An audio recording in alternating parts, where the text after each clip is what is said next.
I watched the video by Hasbe2 responding to Oshay Duke Jackson's video, If Black People Were First Humans, How Did Whites Take Over?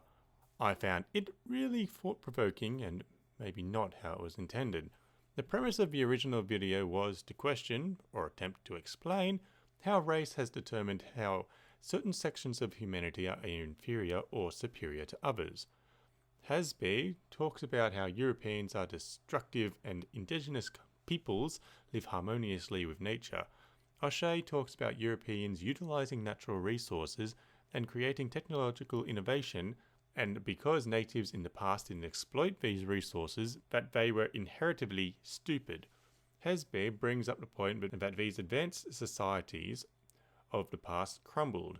After peaking and having massive power, they have fallen into relative obscurity. The Egyptians, Mayans, Rome, Greece, they advanced their societies and culture through technology, innovation, intelligence, but have now lost their power and relative innovation, whereas the natives are still in their primitive development, surviving off the land. Pointing out that Egypt fell and considering them in the same group of technical innovators as other European nations made me ask, is not Egypt African? Is it considered more part of Middle Eastern society or the Mediterranean society of ancient history? As such, I was reminded of another theory video I'd watched, Tower of Babel, a fact or biblical myth, in which it is proposed that the persons from that society migrated to Egypt and using their advanced knowledge and technology became the pharaohs. But where was I going with this? Well, the question becomes, what culture should we be following?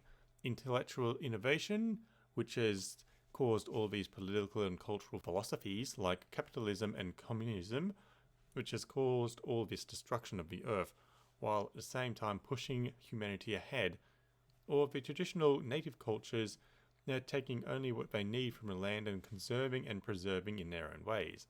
The capitalist society has created division where money dictates power. We have ideals of first world and third world, where being deprived of materialism and education is seen as harmful. Introduce a monetary system into a community and people become subjugated. By our standards, native cultures are backwards, undeveloped, primitive, but yet these societies and cultures have been surviving in the same capacity for thousands of years. The advanced cultures over the eras, which have risen to global power and dominance, only remain relevant, or have that position of power, for a few hundred years before another society succeeds them. The status of development within these societies degrades and they become closer to native societies, or adopt the culture of the new global power. Is technology, intelligence, and development really the measure for a successful society?